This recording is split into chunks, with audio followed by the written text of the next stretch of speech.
Chapter 9. Spotted. "How could you?" Delia's mother exclaimed the second Delia stepped through the front door wearing the stolen coat. "That coat isn't made for snow. It's completely useless. A waste of money." "You said get a coat," Delia snipped in her best teen voice, "so I got a coat." She sashayed into the living room, brushing past her mother. Delia felt like a totally new person in the Corella coat.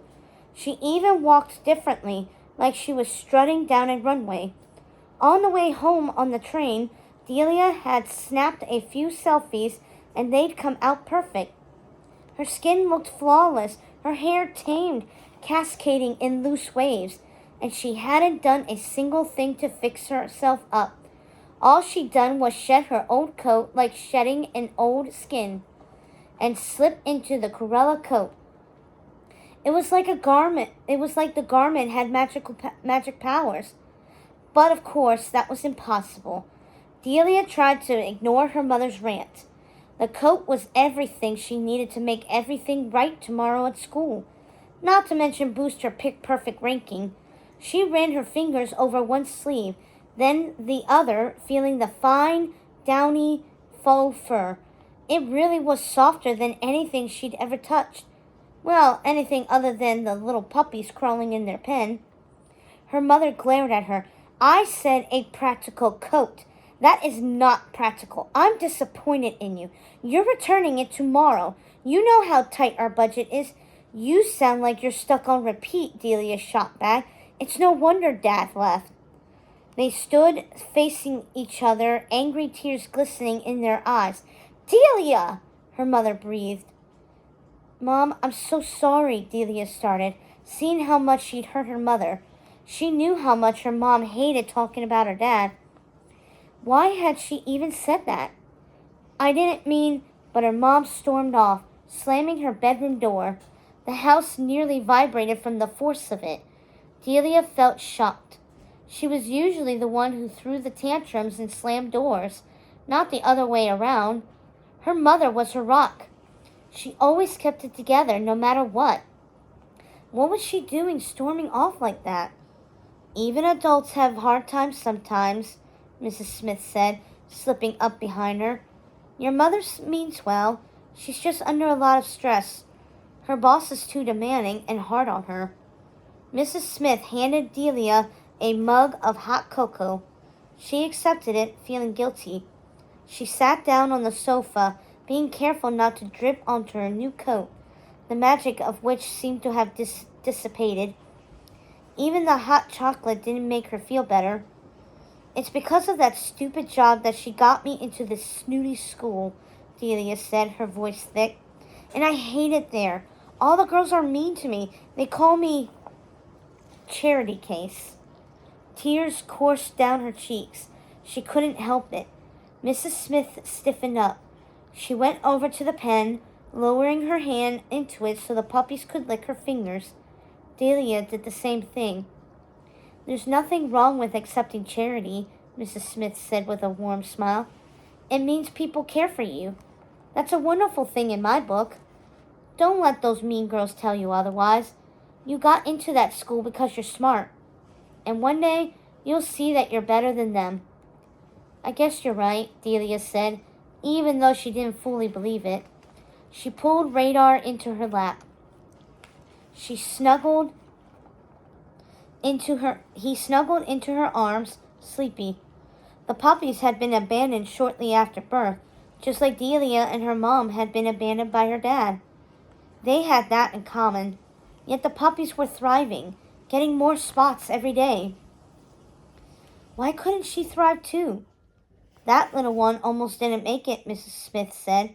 "The rescue told me. He's the runt. They had to bottle feed him to get him through. He's lucky, though. So many pets get abandoned." "Not everyone finds a fairy godmother like you," Delia said, giving the old woman a warm smile. She was talking about the puppies, but she was also talking about her and her mom.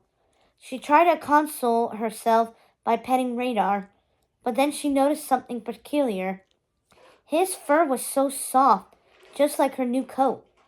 Delia felt a chill, but pushed it out of her mind. It was just a coincidence. After Radar fell asleep in her lap, she settled him back in the pen with his siblings, then escaped to her room. She still felt unsettled after the fight with her mom, and a bit guilty for taking the coat, even though it had been abandoned in the alley. I could still return it in a few days, she promised herself, after I prove Harper wrong and get through picture day. Besides, they had like a zillion coats inside the store. They probably wouldn't even notice this one was missing. As she lay on her bed, rubbing her hands through the thick faux fur, a deep sense of belonging settled over her, like nothing she'd ever known before. She felt warm and safe. She rose from the bed, almost in a trance, and snapped a few quick selfies. She just seemed to know how to pose now with the coat gripping her limbs. Click, click, click. She checked her phone. In each pic, she looked amazing. No, better than amazing. She looked perfect.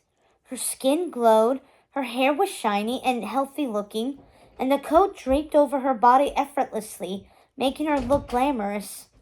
It was like a stylist had appeared out of thin air and done her up. Then a filter had been layered over her, even though she'd done nothing to the selfies. Still, she waited to post anything. She wanted the coat to be a surprise for Harper and her friends tomorrow.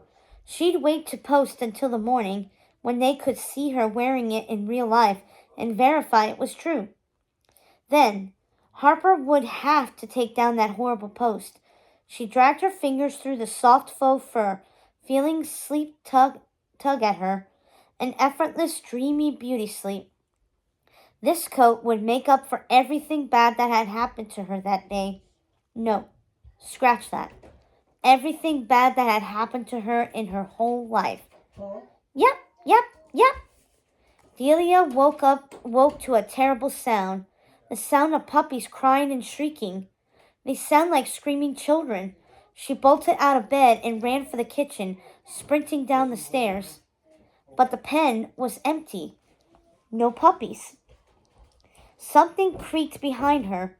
Delia turned, and a mannequin lurched toward her from the shadows.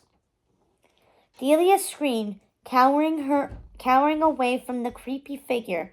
No, don't hurt me, Delia cried, scrambling backward. She glanced around in a panic. What did you do with Radar and the other puppies? The mannequin's expressionless face rotated on its plastic neck, turning slowly, then locked onto Delia, peering at her with an empty, eerie gaze.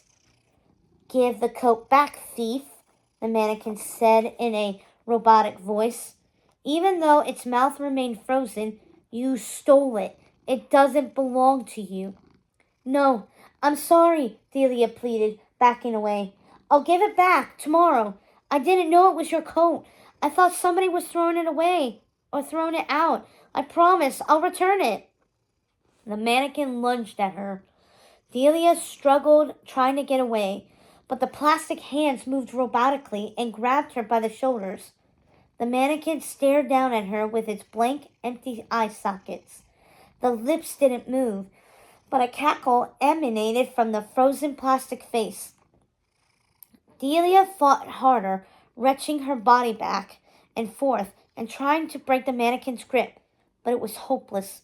She couldn't escape. Suddenly, a dark shadow rose up behind the mannequin, growing taller and taller and looming over her. The sounds of puppies barking new, frenzied. Another voice was a lilting accent cut through the kitchen. Darling, don't you know that coat belongs to me? It came from the shadowy figure leering down on her. The mannequin's grip tightened as she spoke, as if the voice was controlling the mannequin. Delia panicked, flailing about, trying to escape. But the mannequin wouldn't let go. The plastic hands squeezed and squeezed, the sharp fingers cutting into her shoulders. Delia saw stars dancing in her vision from the pain. She gasped for breath, but none would come. She was too panicked. Her lungs started to convulse. The last thing she saw was a cruel, wicked smile. Then everything went black.